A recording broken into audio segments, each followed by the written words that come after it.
If you're a leader, you're going to want to listen up because I'm going to talk today about the key leadership skills you need for success in business.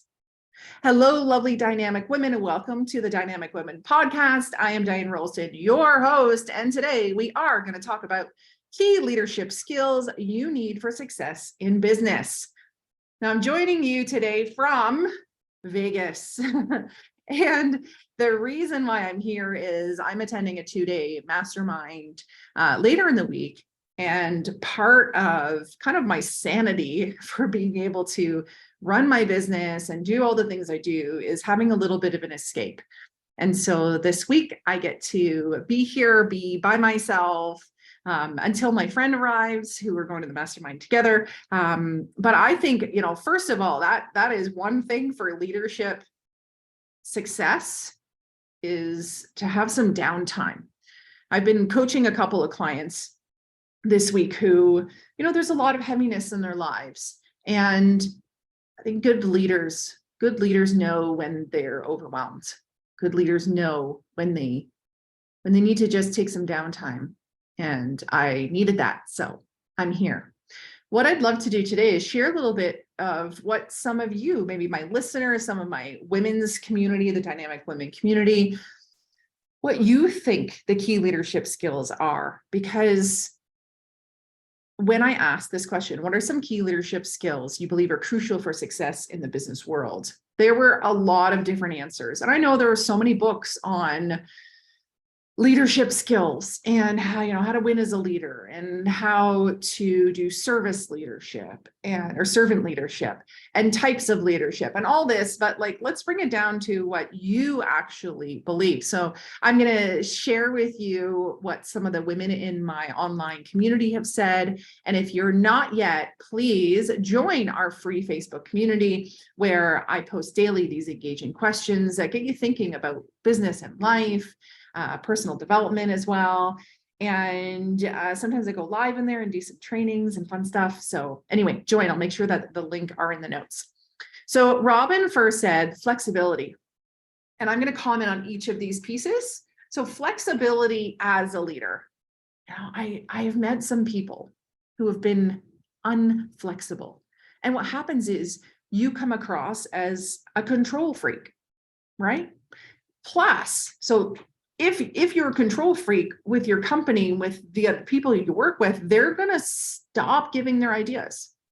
They are not going to chime in. They're not going to want to work with you for very long. And so you're going to find yourself losing staff if you can't be flexible in your opinion, flexible in how you do things. Plus, in going for goals, if you're not flexible in how you reach that goal in the timeline, there's a chance you're not going to be reaching your goals. So flexibility in relation to others, your ideas, timelines, goals, how things are executed is really important.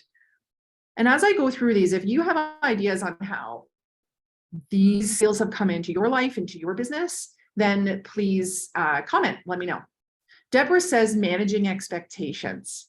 And there's a lot of expectations in business. There's the expectations of what you're wanting, expectations of what your coworkers, employees are wanting, expectations of the client, right?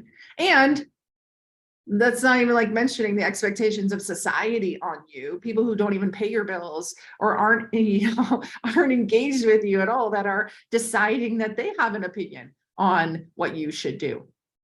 So first, let's talk about managing your own expectations. So things don't always go as planned. You've heard that before, but do you have a routine, a way to manage your own expectations? If things are going well, do you kind of catch it as it's happening and then make adjustments? Do you wait until kind of it's the point of no more ability to change? Where do you kind of check in with your own expectations? A lot of times before things happen, I will have myself and others talk about what their intentions are for something or what they would like to happen in a specific situation, for a specific goal, for a specific event. And the reason for that is if you have an ideal of how it will be, that's your expectation of how it will be. So asking others what the intention is helps everyone to be either on the same page or at least respectful of other people's expectations. Now, Overpromising is not necessarily a good thing in business. What I rather do is underpromise and overdeliver. That way the clients, the customers, they have a specific expectation and then you go above it. If you have a really high expectation, if you have a high promise and you're not truthful about it, you're definitely not going to be able to honor your client or customer's expectations. And then the expectations of your company, your employees, right? They have specific expectations. I can remember my husband in one of his jobs, basically just getting like a gift card or a gift pass for his old job, not even just for him, but for a friend as their Christmas bonus. That was not received well. There were expectations for things to continue on as how they had been done years before, and things changed. And so a lot of the staff were very upset with what ended up happening that Christmas.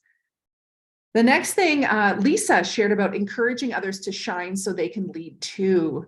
This makes me think of the synergy piece of geese flying in a V, right? And so when you have someone flying in the lead, being your leader, it is important to encourage that. That's why the geese, they honk, because that leader has an important yet hard job to do.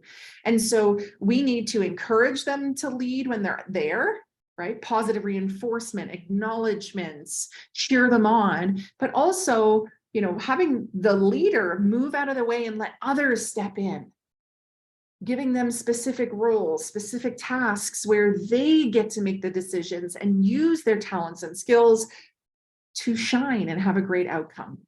By doing this, the whole group goes up, the culture, the skills, the confidence of everyone can rise by each individual getting their own chance to lead, their own chance to shine. And it's really beneficial for your customers, your clients, when there's a higher level of talent and confidence in the whole team.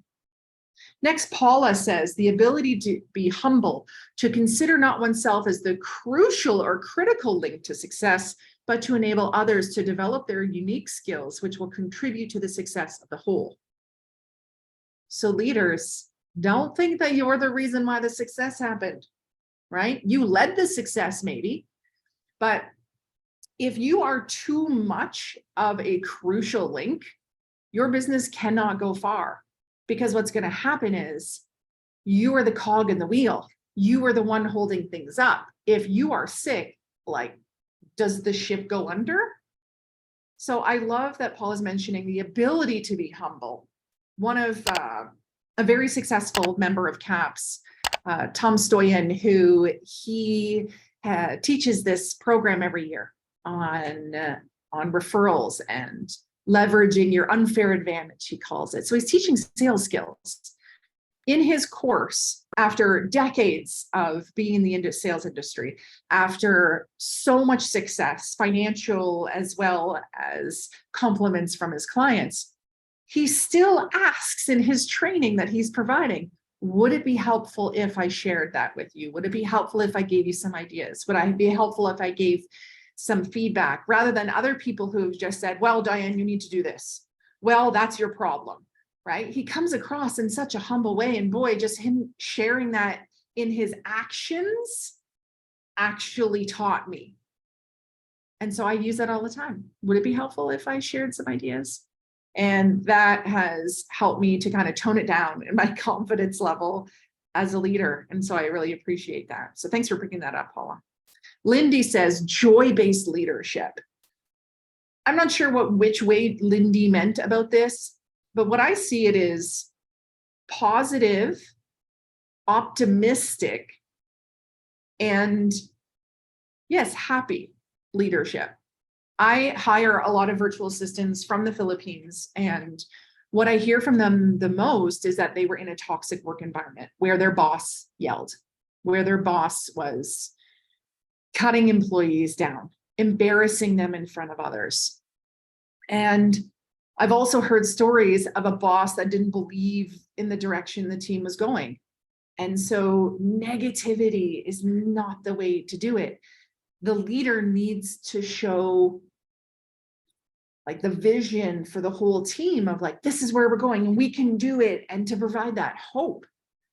I don't know how many times as a captain of a team, we're in a final against a team that is far better than us or who has less injuries than us. Or just they're like, everyone thinks that they're going to win. And I have to, for the sake of my team, I have to believe that we can win. Sometimes I didn't, but I had to be in that place of, as Lindy said, joy or optimism, positivity of like, come on, guys, we can do this, because that elevates everyone. And really the leader sets the tone for the culture of everyone. And so if you're a negative leader, there's going to be a lot of negativity in your culture. So joy-based leadership. Got two more sharings, comments on this topic. Jackie says, lead by example. If you aren't showing the way, why would others follow? I also want to put in there around servant leadership. Not to say that the leader serves everyone, but the idea that no job is beneath them, that they will get in there with others. No, if they're seeing that other people have to stay late to get work done, are they staying late? If they are asking for everyone to be doing extra courses or development, are they doing it too? Or if they're asking everyone to be positive and have good culture and be, have equality in the workplace, are they doing it as well? So this is where we as leaders need to check in on ourselves. Where can we improve?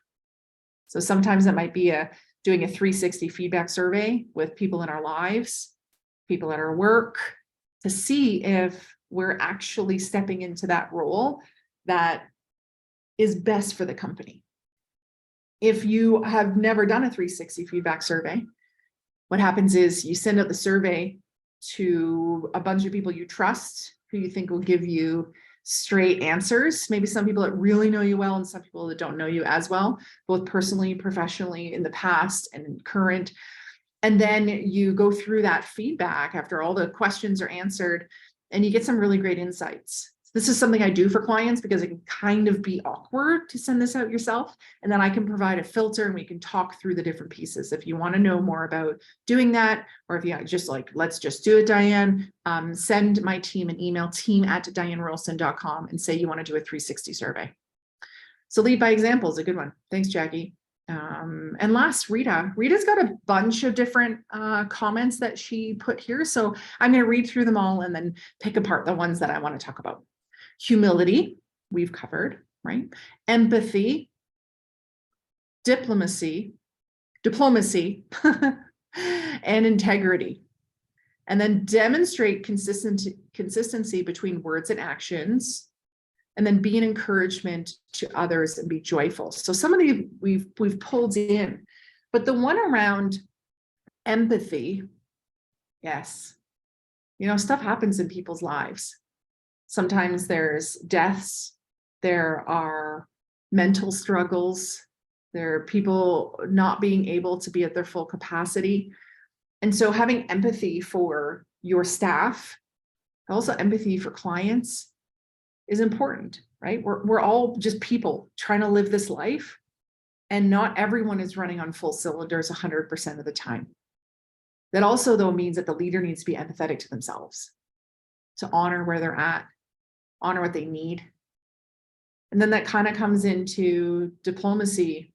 And I want to take it from the angle of equality and treating everyone similarly, not having favorites, trying to bring everyone equally up. I found that being extremely A-type and being strong in school and in a lot of the things I do, I often got overlooked and I never got the extra help or support or encouragement because, oh, Diane's good. Well, I think that in your workplace, even the people that don't need a lot of support and help, I think you still need to give them acknowledgement and cheer them on and encourage them and challenge them too. And then integrity. Oh my goodness. Yes, you need to run your business with integrity if you want to have a long-term business. As soon as you start messing with integrity, your staff, your employees, they are going to see that, and that is going to allow them to not be in integrity when they work for you. And then your business won't be running on integrity. So there'll be stuff that is happening that are not best business practices, and your clients, then it'll be trickling down to them. So these are all the things that people in my Dynamic Women Online Facebook group said are important leadership skills to have success in business. Do you agree? Did they miss some? Let me know. Share this with a friend who is a leader and see their opinion as well. If you haven't yet, make sure you subscribe and write us a review. When you do, screenshot it, send it to team@dianerolston.com, and make sure you send us your mailing address so we can send a little something special in the mail. Until next time, everyone, stay dynamic. Bye.